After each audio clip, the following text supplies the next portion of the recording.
Berlin was dying long before the shells reached it. By the spring of 1945, the city felt less like a capital and more like a corpse strapped to machinery, twitching only because someone refused to turn off the power. Streets trembled under distant artillery. Dust hung permanently in the air, settling on abandoned prams, broken tram rails, and posters promising Endsieg, the final victory that no one believed in anymore. And somewhere beneath those cracking layers of propaganda and fear, a single man waited for the collapse more anxiously than anyone else. His name was Dr. Ernst Haak, and he feared death. Not metaphorically, not philosophically, but viscerally, obsessively, like a child afraid of the dark. Even as a boy, he'd fainted at funerals. As a medical student, he lingered too long in the morgue, staring at the thin line separating the living from the stillness of waxy skin. He used to whisper to cadavers as if expecting them to answer. Some professors mocked him. Others found him disturbingly talented. All agreed on one thing. Haak did not study death. He negotiated with it. His early work, papers long forgotten, buried under states of emergency, focused on Nachentladung, the after-discharge of nerve cells. Haak believed the human body possessed a residual spark after death, a fading echo of life that could be captured, amplified, and reignited. He tested the theory on frogs first. When their severed legs twitched under the touch of metal rods, most students shrugged. That was basic neuromuscular response. Haak saw something else, a conversation, a promise. He moved on to rabbits, dogs, anything the university lab could provide. Small movements turned into spasms. Spasms turned into coordinated kicks. Once, a dead terrier raised its head for a half-second before collapsing again. Haak stayed awake for 2 nights after that, exhilarated, terrified, convinced he was touching the threshold God guarded. But by 1942, men like Haak were no longer curiosities.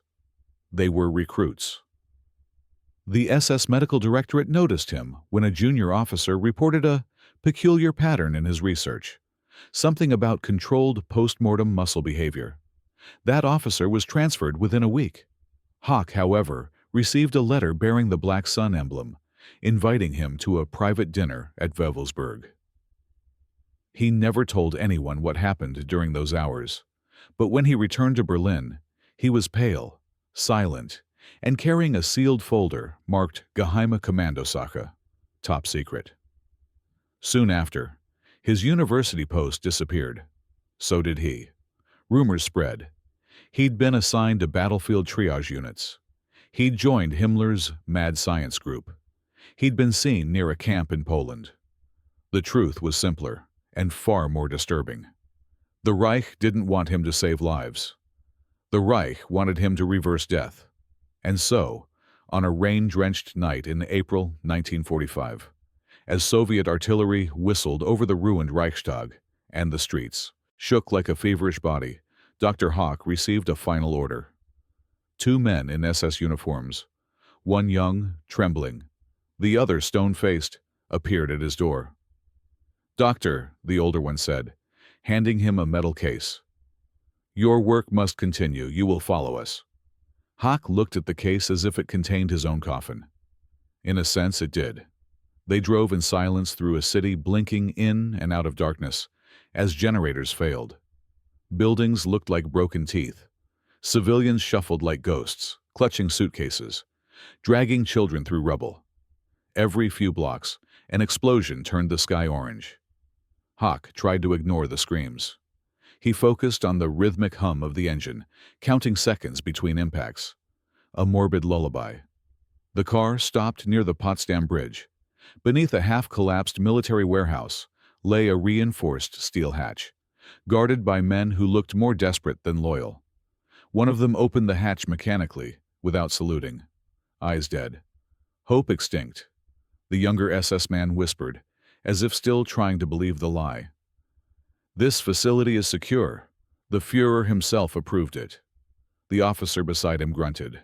Even he seemed unconvinced. Haak descended metal stairs slick with condensation. The air was colder than outside, almost too clean, filtered. At the bottom, a heavy door slid open with a hydraulic sigh, revealing what looked like a surgical theater welded to an electrical plant. Thick cables hung from the ceiling like industrial vines. Metal tables gleamed under harsh lamps. Along the far wall, glass jars held clear fluid and indistinct gray shapes, remnants of previous trials. "Welcome back, Doctor," said a man in a lab coat that was far too white for wartime. "We preserved everything exactly as you left it." Haak hesitated before stepping forward. He felt as though he were walking into a confession booth designed by an engineer, not a priest. The man continued, "The material will arrive within the hour." By material, they meant the dead. The Reich had begun sending bodies directly from the collapsing front. Fresh casualties, barely cold, sometimes still bleeding. Haak's task: stimulate neural pathways, restore basic motor functions, and, ideally, produce what the directorate called Reanimationsbereite Einheiten, units ready for reanimation. The name alone made God flinch. Haak opened the metal case the SS had delivered. Inside lay his original journals, rescued from his last abandoned lab. Brown leather, water-damaged, pages warped. And inside them, diagrams, electrodes inserted into spinal cords, precise angles for cranial conduction arcs, mixtures of adrenaline derivatives with bespoke chemical stimulants. Insane, brilliant, heretical. He turned to the nearest table, a stainless steel slab with restraints. They had cleaned it too well. The smell of disinfectant clashed with the metallic tang of electricity humming through the cables. As he touched the cold metal, a strange calm settled over him. Fear of death had brought him here. Fear of failure would keep him. "Prepare everything," he said, voice firmer than he felt. "Tonight we resume the trials." Lights flickered overhead. Somewhere above ground, artillery cracked like ancient gods arguing. In the hallway, wheels squeaked. A stretcher approached. On it lay the first soldier of the night, face ashen, eyes still half open as if reluctant to acknowledge their last scene of war. His dog tag dangled loosely against his chest. Haak swallowed hard. The assistant strapped the body down. He stepped closer, studying the young man's features. Barely 20. Dust from the battlefield still clung to his hair. Blood had dried in streaks along his temple. Haak placed 2 fingers on the neck, not checking for a pulse, but out of a morbid habit. "Time of death?" he asked. 43 minutes, someone answered. "Perfect. Fresh enough for conductivity." Haak adjusted the electrodes with trembling hands. 1 beneath the mandible, 1 at the base of the skull, 2 along the spine. He filled a syringe with a pale yellow stimulant that smelled faintly of iodine and ozone. The lamps buzzed louder. A machine in the corner clicked to life. Haak inhaled deeply. "Start the current." A low hum filled the room. The soldier's fingers twitched. Haak leaned closer. "More." The hum grew. The man's jaw clenched violently. His spine arched in a grotesque bridge, muscles flexing against the restraints. The assistant stepped back, startled. Haak didn't move. His eyes widened, not in horror but in wonder. "Look at him," he whispered. "The spark is still there." The current climbed another notch. The dead soldier's eyes snapped open, not with recognition, not with emotion, but with the empty, mechanical obedience of flesh that had been invited back into motion against its will. A gasp rippled through the room. One assistant crossed himself. Another turned away, gagging. Haak felt warmth spread through his chest, a twisted triumph. For a moment, just a moment, death had blinked. But the triumph evaporated as quickly as it came. The soldier's movements turned spasmodic, violent. He strained against the straps, teeth grinding loudly. Then came the sound Haak hadn't anticipated. a guttural, animalistic rasp tearing from a throat that no longer knew breath. "Stop the current!" the lead assistant shouted. Haak hesitated, just long enough to reveal that he didn't want to. When he finally nodded, the power cut. The body collapsed, limp, eyes still open. Silence choked the room. The assistant exhaled shakily. He nearly broke the restraints. Haak looked at the corpse. No longer fully inert, yet certainly not alive. Something in between. A bridge creature. A wrong thing. "Record the reaction," he said. "We continue." Outside, the city trembled under another artillery strike. Inside, in the stale glow of humming lights, Dr. Ernst Haak lifted his syringe again. He felt no fear now, only anticipation. The dead were beginning to listen. The next morning never truly arrived. It simply bled out of the night like a wounded thing. In the underground facility, the lamps hummed without mercy, indifferent to the concept of sunrise. Time had no meaning here, only pulse, current, and decay. Somewhere above them, Berlin crumbled inch by inch, but in Haak's laboratory, death was the only weather. By the second hour of work, the air had grown thick with disinfectant, gunpowder residue, and something else. An earthy smell. The scent of bodies brought straight from the collapsing front. The steel doors groaned every time a new stretcher arrived, pushed by orderlies whose eyes already looked older than the war. Some corpses were still warm. Some were missing limbs. Some looked disturbingly peaceful, as if they'd simply paused mid-breath. Haak didn't look at their faces anymore. Faces slowed him down. Instead, he focused on joints, nerve clusters, spinal access points, and the strange chill that radiated from the dead like a reverse heartbeat. His hands moved with the precision of a pianist performing from memory. Wipe, insert, clamp, inject, switch. The rhythm soothed him more than it should have. The assistants had learned to work silently around him. Fear made them efficient. One of them, Vogel, a thin man with hollow cheeks, watched Haak thread a copper electrode into the spinal notch of a soldier whose entire left side was blackened by an explosion. "Doctor," Vogel whispered, "if the tissue is this compromised." "Electricity does not care about aesthetics," Haak snapped, without looking up.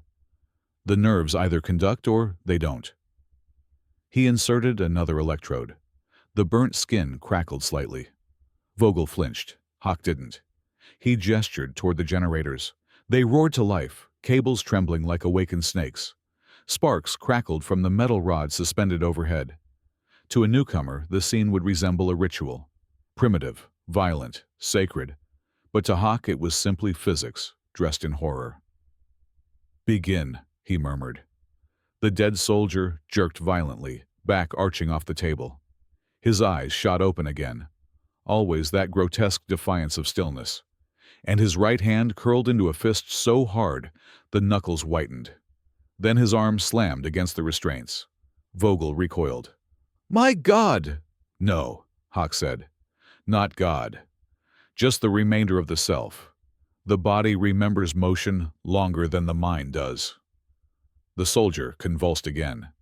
This time, the movement seemed purposeful, a half-formed attempt to reach upward, as if grasping for a weapon long lost in the mud. But after 6 seconds, the movements deteriorated into meaningless spasms, then silence. Haak recorded everything meticulously in his journal. Trial 63. Initial response strong. Secondary collapse. No consciousness. Reflexive aggression noted. He wasn't disturbed by the word aggression. He was intrigued by it. Aggression meant energy. Energy meant possibility. As the generators cooled, an officer entered the room, broad-shouldered, boots polished, uniform immaculate despite the rubble outside. "Herr Doctor," he said, voice clipped. "We require progress." Haak didn't look up from his notes. Progress does not care about requirements. It cares about time. We do not have time. For once, we agree. The officer approached the table, studying the twitching corpse with open revulsion. He spoke quietly, as though embarrassed by the subject. High Command believes your work could be decisive. Haak finally set down his pen. This is not about winning the war, he said. Not anymore. This is about proving it is possible. Possible to do what? Haak smiled faintly. To tell death it is no longer in charge. The officer stared at him for a long moment, then backed away, perhaps afraid something in Haak's eyes might be contagious. More bodies arrived. A soldier with a shrapnel-pierced abdomen. A messenger boy no older than 16. A Luftwaffe officer whose skull was fractured so deeply Haak could see brain tissue. He worked through them all. Some barely twitched. Others sat up for a heartbeat before collapsing. One disturbingly whispered something, though no one could agree on the word. Perhaps it was breath escaping. Perhaps it was a reflex. Or perhaps, as Vogel insisted later with shaking hands, the corpse had simply repeated its final memory. By midday, the assistants were pale and drenched in sweat. Haak looked invigorated, feverish with purpose. He selected the next body, a tall infantryman with intact musculature and minimal external trauma. This one is promising, Haak murmured. He inserted electrodes along the spine, each placement more confident than the last. His fingers moved with surgical grace, almost tenderness. When he injected Haak's latest stimulant compound, a mixture he'd modified in the early hours of the morning, the body twitched, as though startled. Begin the current, Haak said. As the electricity surged, something extraordinary happened. The dead soldier inhaled. Not a gasp, not a spasm, an inhalation. A full, deep, unmistakable breath. His chest rose, ribs expanding, then slowly fell again. The assistants froze. Vogel whispered, "That's impossible." Haak's face lit with an almost childlike awe. "Not impossible," he said softly. "Merely unexplored." The soldier's eyes snapped open. They didn't roll aimlessly this time. They focused, however briefly, locking onto the ceiling with eerie intentionality. Then he raised his head.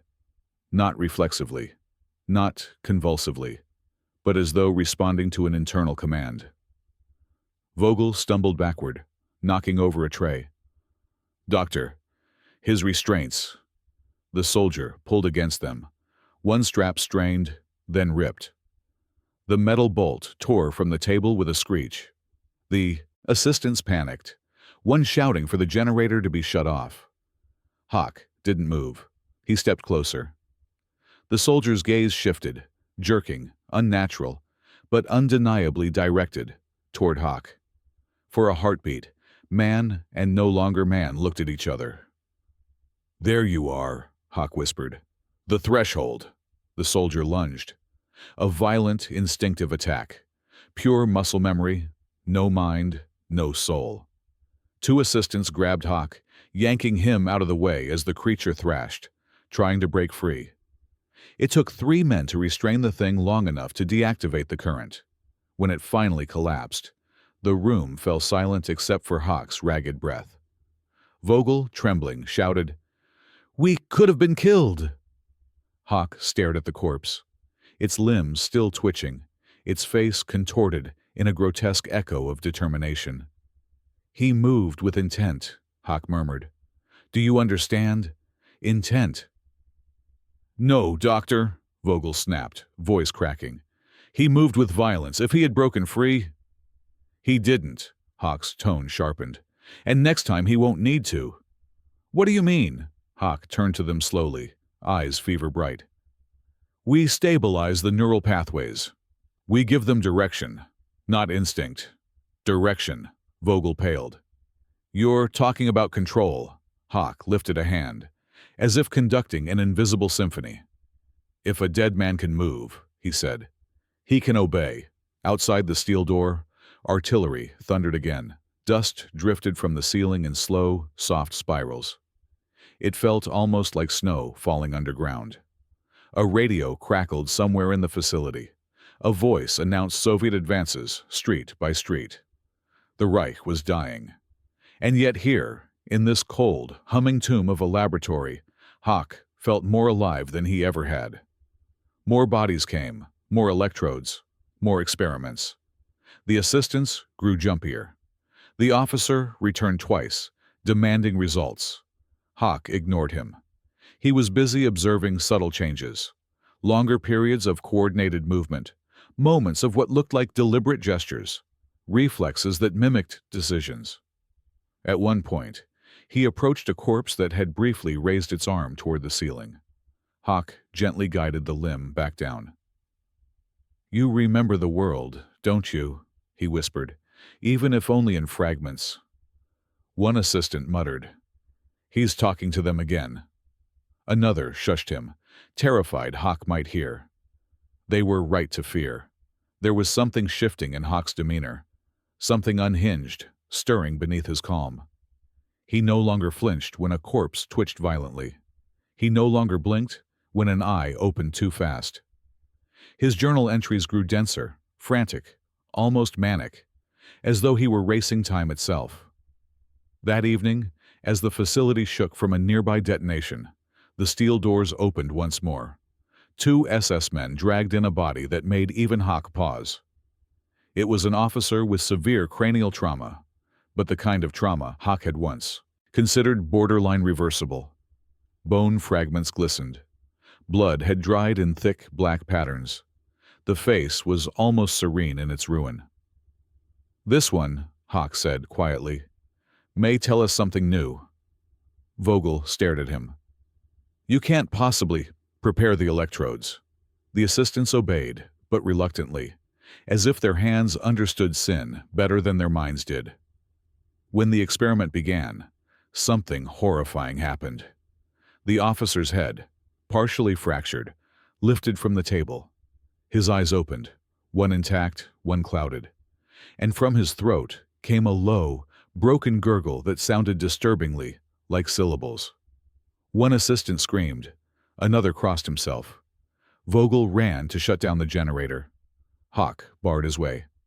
"No," Haak snapped. "Let it speak." "It isn't speaking, it's dying again." "Then let it die with data." The creature convulsed, jaw snapping open and shut. For a moment, its hand twitched toward its chest, as though searching for a holster, for a sidearm, for a memory soaked in violence. Then it collapsed, still, truly dead this time. Haak stared at the corpse with an expression that bordered on reverence. "It remembered," he whispered. "Some fragment of its former purpose." Vogel backed away, shaking. "Doctor, this is wrong. This is beyond wrong. We are discovering," Haak interrupted. "And discovery does not ask permission." The assistant swallowed hard. "And what happens," he whispered, "when one of them fully stands, fully moves, fully follows you?" Haak smiled. "That," he said softly, "is the point." The lights flickered, whether from failing generators or something more sinister. No one could tell. The steel doors rattled as another distant explosion shook the city. In the darkened lab, surrounded by twitching corpses and humming machinery, Dr. Ernst Haak dipped his pen into ink and wrote one final line before midnight. "They are beginning to cross the threshold. And tomorrow, we push them farther." By the third night, no one slept anymore. Not in the facility, not in what remained of Berlin. The earth shook with constant percussion, like a heartbeat gone mad. Dust drifted through cracks in the ceiling in thin ribbons, settling on lamps, instruments, and corpses alike. Everything looked snow-dusted, or ash-dusted. It was impossible to tell the difference now. Haak barely noticed. He stood over a stretcher, adjusting electrodes with the precision of a sculptor, putting the final touches on a masterpiece. The assistants watched him from behind the second table, whispering to each other like frightened schoolboys who had wandered into a room they shouldn't have entered. "He hasn't eaten in 2 days," one murmured. "He hasn't blinked in 2 hours," the other murmured back. Vogel didn't speak at all anymore. He simply stared at Haak with a mixture of awe and horror, like a man watching a preacher conjure something he shouldn't. The body on the table belonged to a soldier about 25 years old. Robust musculature, minimal decomposition, a clean bullet wound through the lung, not the skull, ideal for conductivity. Haak preferred them intact. He claimed it made the transition smoother. Transition. That was his new word for it. Not revival, not reanimation. Transition, crossing from one state to another. A bridge between worlds. "Doctor," Vogel finally said, his voice thin, exhausted, "should we not verify the chemical mixture before—" "No," Haak snapped. "We begin now." "But—" "Now, Vogel." The assistants obeyed, touching controls with trembling hands. The overhead lamps flickered as the generator surged to life. The hum deepened into a metallic growl. Cables writhed overhead. Static lifted the hair on the backs of their necks. Haak leaned in, one hand resting lightly on the dead soldier's clavicle, as though comforting him before the storm. "Start with 30%, Haak ordered. The assistant turned the dial. The soldier's hand twitched. Another twitch, finger, knuckle, wrist. Vogel's breath caught. "Reflex." "No." Haak's eyes narrowed. "Watch his arm." The hum grew louder. The corpse's arm rose slowly.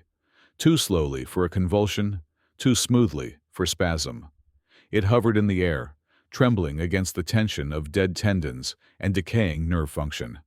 "Stop," Haak said. The assistant cut the power. The arm stayed suspended. Vogel choked on his own saliva. "Doctor, that's impossible." The arm held its position for a heartbeat. 2, 3. Then it dropped, not flopped, dropped, as if letting go. Haak exhaled in something close to reverence. "Fascinating," he murmured. "We go again." The assistant shook visibly. "Doctor, his body shouldn't hold form without current. That reaction is exactly what I was seeking." Haak's voice softened. "Increase the voltage. But do it." The lights dimmed. A long, rising whine filled the room. The soldier convulsed, but not wildly this time. It was coordinated, almost deliberate. His back arched, chin lifted, lips parted in a silent half-breath. Then, with a sickening little snap, his knee bent upward, as though trying to leverage weight. Haak's hands trembled with excitement. "Higher!" The hum deepened, vibrating through the metal tables. The soldier's head turned, not in a jerk, not in a reflex, slowly, precisely, toward Haak. Vogel staggered backward. "He sees you," he whispered. "No," Haak said softly. "He reacts to stimuli. Orientation. He recognizes the direction, nothing more." But the thrill in his voice betrayed him. The assistants huddled near the wall, eyes wide. The corpse's eyelids fluttered, then snapped open. They were clouded, but not empty. The pupils dilated, contracting under the bright lamp. Haak whispered, "Good, good." The soldier's hand curled. His fingers twitched against the restraints.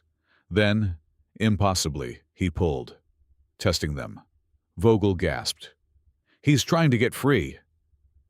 "Bring it down," Haak commanded. Slowly, the voltage decreased. The soldier's head fell back onto the table, jaw slackening. His grip loosened. The chest stopped its faint imitation of breath. Haak stepped back, rubbing his face with shaking hands.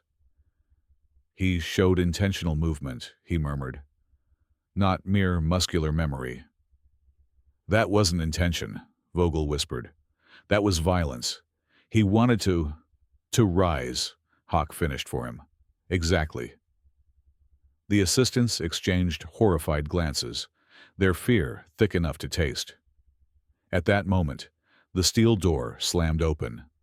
2 SS officers entered, dragging a stretcher. This body was fresher, too fresh. The blood had not yet stiffened. The uniform was torn at the abdomen, bandages stained crimson. "This one died 40 minutes ago," the older officer said. "He was a runner, special clearance from command," Haak frowned. 40 minutes? Yes. You said the fresher, the better. Haak hesitated only a second, then nodded. "Place him on table 4. The officers obeyed, roughly transferring the soldier onto the metal surface. His arm dangled limply, fingers brushing the floor. Haak lifted it gently, laying it across the chest, as though arranging a sleeping child. "What was his last assignment?" Haak asked. The officer shrugged. "Bringing a message to the chancellery. Didn't make it." Haak studied the face, calm, boyish, almost angelic despite the blood. "Prepare the electrodes," he said. Vogel whispered, "Doctor, maybe we should rest, review the data, recalibrate." Haak snapped, "Death does not wait for us, Vogel." "But enough." The room froze. Haak rarely shouted.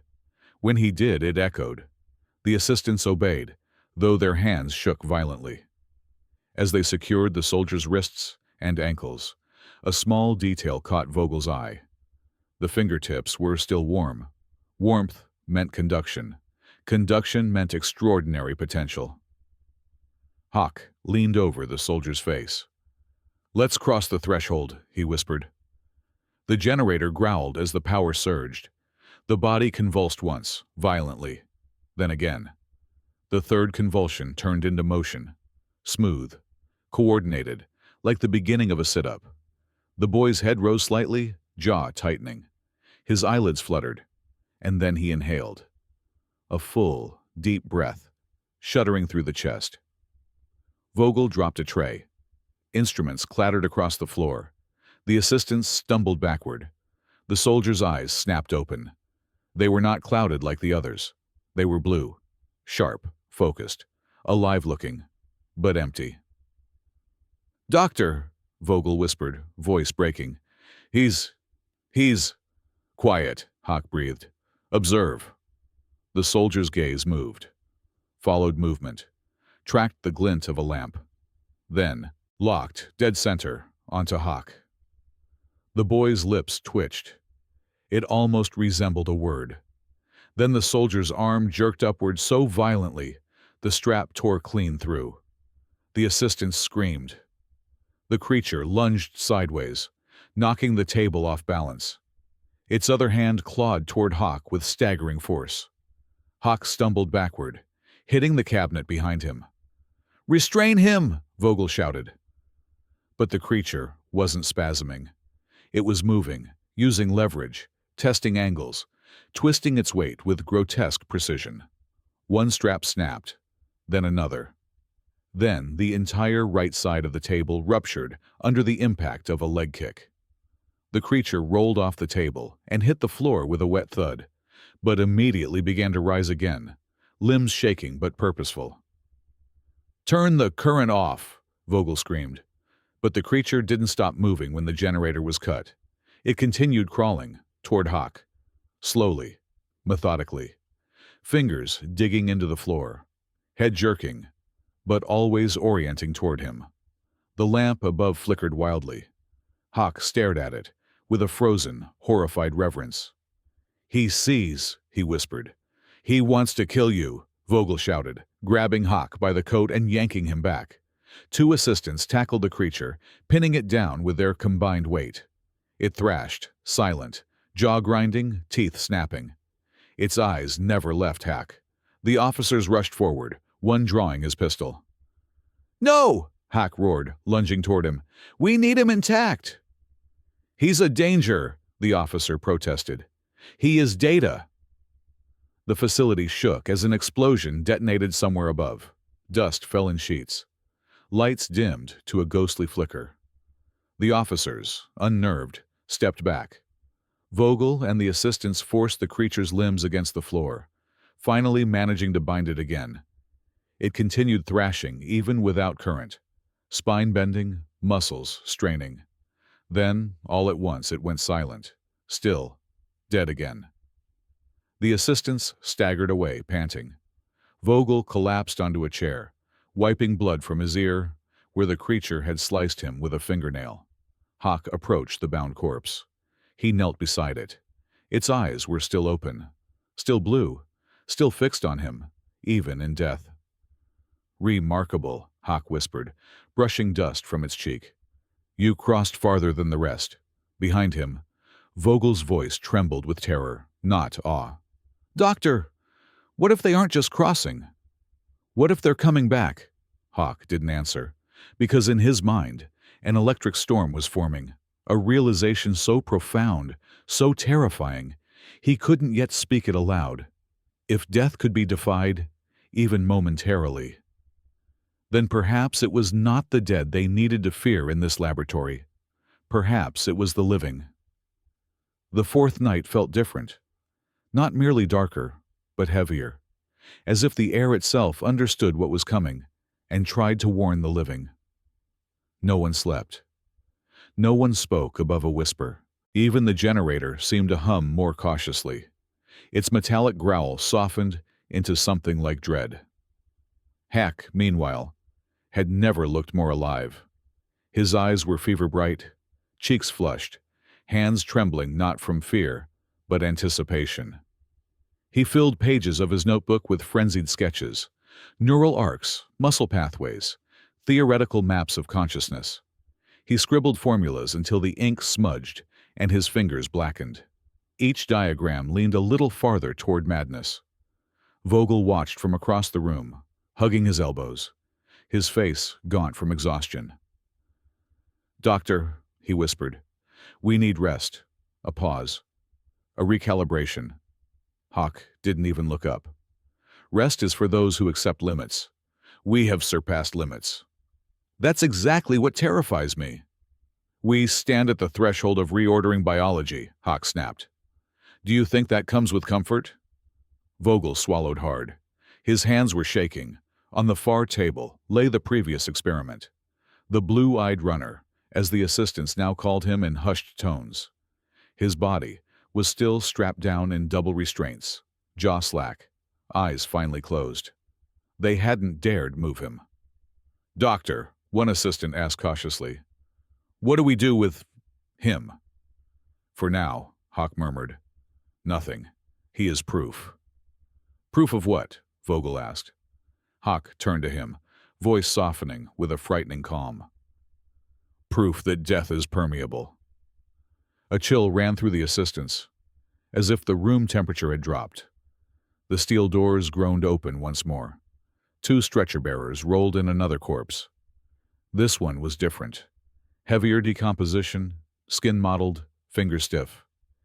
He had been dead for several hours, not ideal by previous standards. But Haak's standards had changed. "What happened to him?" Haak asked. "Shrapnel. Died near a collapsed munitions truck. Body was recovered late." Vogel stepped forward quickly. "Doctor, the decay. This is not viable material. The tissue breakdown is precisely why we must test it," Haak interrupted. "If the spark can ignite here, it can ignite anywhere." The assistants hesitated.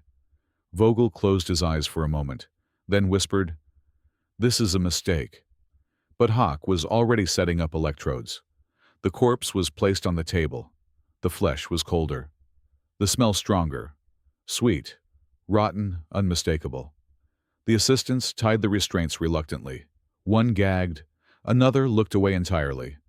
Haak inhaled deeply, not in revulsion, but fascination. "Look at him," he murmured. "Entropy incarnate, yet still holding structure, still holding the architecture of a life. We will coax it." "Doctor," Vogel said, stepping closer, "proceeding with a body in this state risks contamination, power irregularities, muscular collapse." "Vogel," Haak said sharply, "I do not ask for your fear. I ask for your compliance." Silence. Then, reluctantly, Vogel nodded. The generator engaged with a deep, unstable rumble. The lamps flickered. A faint buzzing crackled through the cables. Haak positioned the electrodes. One at the cervical spine, one at the thoracic notch, two at the lumbar region. Static crawled across his gloves like electricity tasting the air. Begin at 20%. The assistant turned the dial. The corpse jerked lightly, nothing more. 40. A violent spasm. A sound escaped the body. Air pushed from collapsing lungs. 60. The corpse's hands flexed, fingers bending backward unnaturally as dried ligaments strained. Vogel stepped back. "Doctor, the tissue is failing. Higher." "No." "Higher." The assistant turned the dial with shaking hands. Electricity arced. A sharp crack split the air. The lamp strobed. The corpse arched off the table so abruptly that one restraint snapped in half. A thin spray of dark, decomposed blood arced across the room. Haak didn't flinch. The assistant screamed. Vogel cursed under his breath. The corpse twisted in the air, spine bending at angles no living man could survive, then slammed back onto the table, limbs twitching. But then, something unexpected happened. The body stopped convulsing, stopped jerking, stopped twitching. It began moving, slowly, deliberately. The right hand lifted, fingers curling inward as though gripping something unseen. The left arm rose next, bending at the elbow with astonishing smoothness for a decomposing body. Haak gasped. "Do you see? He's coordinating," Vogel whispered.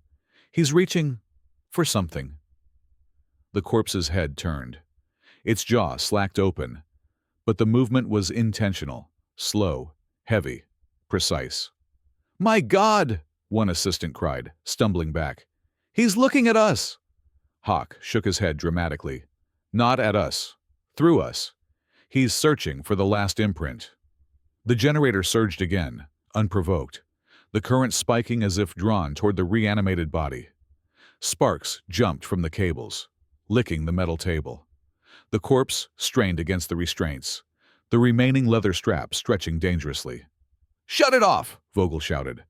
Haak shouted over him, "No!" But the assistant panicked and slammed the power lever down. The generator cut. The lights went out.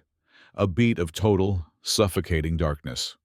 Then, a metallic crack, a strap breaking, a wet thump, a body hitting the floor. A horrified whisper. "He's loose!" The lights flickered back on, dim, jaundiced. The corpse was no longer on the table. It was on its hands and knees, head hanging low, arms trembling, but rising, slowly, staggeringly, but rising. "Hold him down!" Vogel shouted, panic cracking his voice. The assistants lunged. Too late. The corpse spun with sudden, unnatural force, an explosion of dead energy. One assistant was thrown across the room, crashing into a metal cabinet with a scream. The second assistant grabbed the corpse's arm, but the bone in that arm snapped outward, jagged white, piercing gray skin. The assistant let out a shriek, blood spraying as the broken bone tore across his forearm. The corpse didn't feel it. It simply kept moving, obsessively, mechanically. Toward Haak. Haak did not step back. He breathed. Incredible, the creature lunged. Vogel tackled Haak out of the way at the last second, both of them crashing to the floor. The corpse slammed into the control console, sending a shower of sparks into the air. The lamps strobed violently. The injured assistant writhed on the ground, clutching his arm. The other pulled himself from the cabinet, broken glass raining around him. Vogel scrambled to his feet. "Help me pin it!" he shouted. Together, they grabbed the creature's arms, trying to force it down. The corpse was stronger than expected, stronger than a decomposing body had any right to be. It hissed, no breath behind it, just a wet, rattling vibration. After a brutal struggle, they managed to drag it onto the table again. Vogel tied a strap so tight, it tore through dead flesh. The assistants strapped down legs, arms, torso, even the forehead. Finally, after one last violent thrash, the creature stilled, dead. Again, a silence followed, long, shaking, breathless. The injured assistant sobbed softly. Vogel slumped on the floor, shaking uncontrollably. Another technician pressed his back to the wall, leaving streaks of blood from his palms. Haak rose slowly, almost gracefully, and approached the table. He studied the corpse's slack face, the twisted limbs, the snapped bone jutting through dead skin, the restraints cutting into its flesh. He touched the corpse's brow with trembling fingers. "It crossed the threshold," he whispered. "Even damaged, even decaying." Vogel stared at him, eyes wild. "It tried to kill us." "No," Haak said softly. "It tried to move. We fear what we don't understand." Vogel lunged forward, grabbing Haak by the coat. "Doctor, you have lost control. This must end. We have to shut it down, destroy the bodies, seal the lab." Haak stared at Vogel, as if studying a specimen. "Shut it down," Haak repeated slowly. "Vogel, this is the greatest breakthrough in the history of life and death. You want to bury it." "I want us to survive it," Vogel hissed. Haak stepped back, expression shifting. Anger? Grief? Obsession? It was impossible to tell. "We continue," he said coldly. Vogel shook his head. "No more. I won't be a part of this." "You don't have a choice." A long, tense silence stretched between them. Then, from the far table, a faint sound, a rasp, a rattle, a breath that wasn't a breath. All eyes turned toward the blue-eyed runner. His eyelids fluttered, then opened. Not with violence, not with chaos.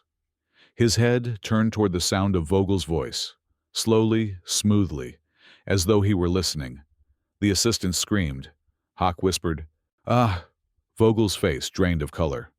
The blue eyes fixed on them with eerie calm. And for the first time, they didn't look empty. They looked aware. Berlin's collapse roared above them like the fury of a dying titan. Artillery hammered the city in ceaseless waves. Buildings groaned, crumbled, screamed. Smoke seeped through cracks in the laboratory ceiling. Dust rained down in thin gray curtains. Somewhere nearby, a generator failed with a sharp, metallic shriek, plunging another corridor into darkness.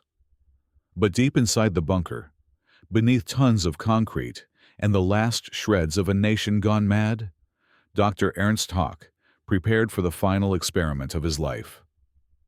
The blue-eyed runner lay on table 2, no longer thrashing, no longer rabid, no longer mindless.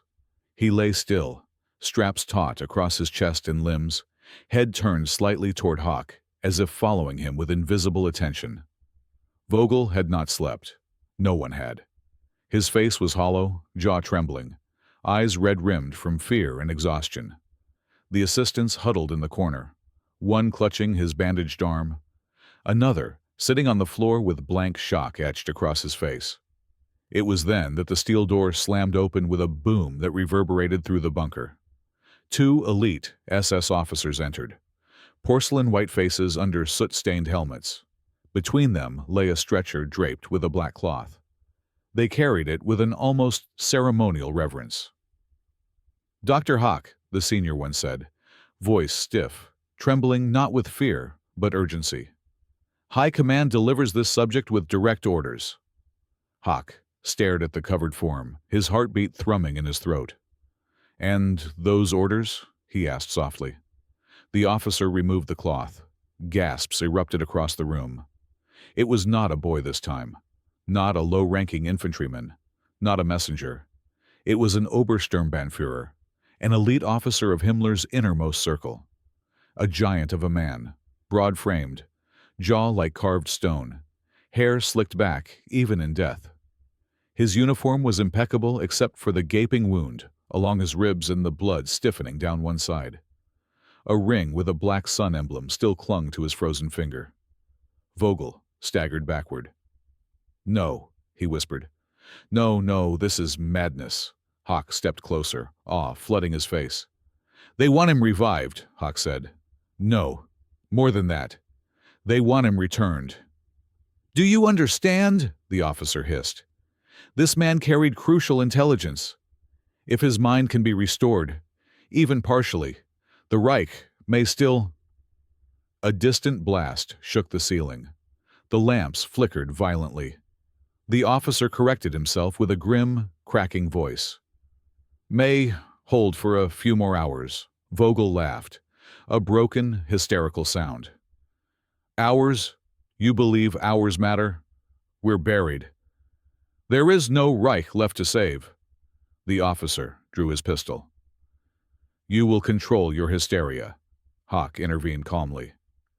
"There is no need for violence." He turned to the corpse, touched its cold cheek. "This will be my masterpiece," he whispered. The assistants exchanged horrified looks. Vogel mouthed a silent prayer. Haak ordered the officers to place the elite corpse on table 1. Reinforced steel, double restraints, originally built for experimental pressure tests. They obeyed, securing the massive man with thick leather straps. Haak set to work. He inserted electrodes deeper than ever before, into cranial notches, spinal roots, exposed nerve pathways. He filled syringes with his most potent stimulants, the mixture glowing faintly under the flickering lights. He connected auxiliary converters to the generator, forcing every ounce of current toward table 1. The cables trembled like serpents, sensing prey. Vogel tried once more. "Doctor," he said, voice breaking, "this will not revive a man. It will create a monster. We saw what the runner became. We saw what the decomposed subject did. This one is stronger than all the others. If he breaks free..." Haak turned, voice steel-edged. "Vogel, if you interfere again, I will have you removed from this lab." "Removed," Vogel whispered. "There is nowhere left to go. We are trapped here with your creations." Haak ignored him. He placed a final electrode at the elite officer's temple. "Begin the current," he commanded. The assistant hesitated. "Now." The dial turned. Electricity surged. The bunker shook. The elite corpse convulsed once, so violently that every table in the room rattled. "Higher!" Haak cried. "Doctor, the generator cannot!" "Higher!" The current roared like a thunderstorm. Sparks exploded from the cables. The lamps strobed white-blue-white in a maddening rhythm. The corpse arched upward, muscles swelling grotesquely under the skin. His jaw clenched, teeth grinding. A deep, guttural noise rumbled from his chest. Impossible, unnatural, horrifying. Vogel's voice cracked. "Turn it off! Turn it off!" "No," Haak whispered. "He's responding. Look at his chest." The elite officer's ribcage expanded. A breath. A real breath. Then another. And then... His eyes snapped open. Not clouded, not dull. Sharp, focused. Brimming with something that terrified even Haak. The elite officer's gaze swept across the room. Not randomly. He was seeing. The assistants froze. The SS officers stepped back instinctively. Vogel pressed against the wall, trembling. Haak stepped forward with reverence. "Do you hear me?" he whispered. "Do you understand me?" The corpse's head turned toward him, slowly, with terrifying control. Then the elite officer spoke. A single word, rasped out like a stone dragged across metal. "Befehl," command. Vogel's knees buckled. Haak gasped. He speaks! Turn it off!" the assistant screamed. "He's not conscious! He's commanding!" Before Haak could respond, every lamp in the room exploded at once. Darkness swallowed the bunker. Screams erupted. Metal crashed. Something huge moved in the shadows. A gunshot cracked. Another. "Where is he?" an officer yelled. A silhouette lunged. A bone snapped. A body hit the wall with a sickening crunch. The generator sputtered, flickered, died. Then, the emergency red lights blinked on, bathing the lab in hellish crimson. And in that blood-colored light they saw. The elite officer was standing. Straps shredded. Metal table bent in half. Blood dripping from his hands. His blue-black eyes glowed with feral intelligence. Something halfway between instinct and memory. hunger and obedience. He moved toward them, not staggering, not crawling, walking, deliberate, predatory, inevitable. An assistant ran for the door. The creature reached him in 3 strides. A scream, a spray of blood, silence. "Doctor, we have to run," Vogel shouted, grabbing Haak's sleeve. But Haak stood frozen, mesmerized. "He is perfect," he whispered. The elite officer turned toward Haak, and for a moment, just a moment, there was recognition in his eyes. Something like understanding, something like hatred, something like purpose. Then he lunged. Vogel tackled Haak to the floor as the creature's arm sliced through the air where Haak's throat had been. The wall dented from the impact. The assistants fled. The SS officers fired blindly. The bullets sank into the creature's flesh. But he didn't slow. The bunker shook violently. Maybe from bombs, maybe from something worse. Vogel dragged Haak toward the back exit, screaming, "Doctor, move! He'll kill you!" Haak stumbled, disoriented, still staring at the creature advancing through gunfire like a walking catastrophe. "He cannot kill me," Haak whispered. "He is my creation," the elite officer roared. A terrible, wordless sound of dead lungs forcing air through vocal cords that still remembered commanding armies. And then, the last generator overheated. A blinding flash, a boom that split the bunker open, concrete raining like volcanic ash, steel doors tearing from their hinges. The world collapsed into fire, dust, screams. And Haak vanished into the smoke. When the rubble stopped falling, when the echoes died, when the flames found their final breath, only one question remained, buried beneath tons of broken stone. Did Dr. Ernst Haak die in his lab, or did his final experiment succeed? When the Allies reached the outskirts of Berlin, the bunker where Dr. Ernst Haak had worked lay beneath a mountain of collapsed stone and twisted steel. The air above it still shimmered with heat. The concrete was cracked open, like a ribcage revealing the scorched heart beneath. It took 2 full days to clear enough debris to enter.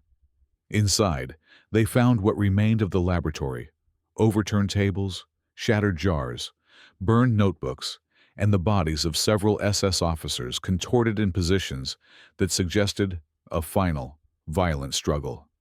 No one could explain the deep claw marks on the steel walls, marks no tool in the bunker could have made. Haak's journal was recovered in fragments. Pages were scorched, ink blurred, but one line survived intact, written in a trembling hand. He crossed farther than any of them. As for the doctor himself, there was no trace, no body, no bones, no uniform remnants, nothing.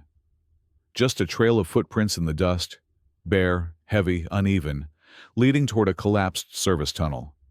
The prints ended abruptly at a fissure in the earth, as if something had climbed out or escaped before the ceiling fell. The official investigation listed him as presumed dead. But in the months that followed, scattered reports emerged from villages on the outskirts, sightings of a tall, gaunt figure wandering the forests at night, moving strangely, unsteadily, as if relearning how to walk. The Allies dismissed them as superstition. The file was closed, but not forgotten, because one question still hangs in the archives of every intelligence service that touched the case. If Haak's final experiment survived the collapse, was it the officer he revived? Or was it Haak himself?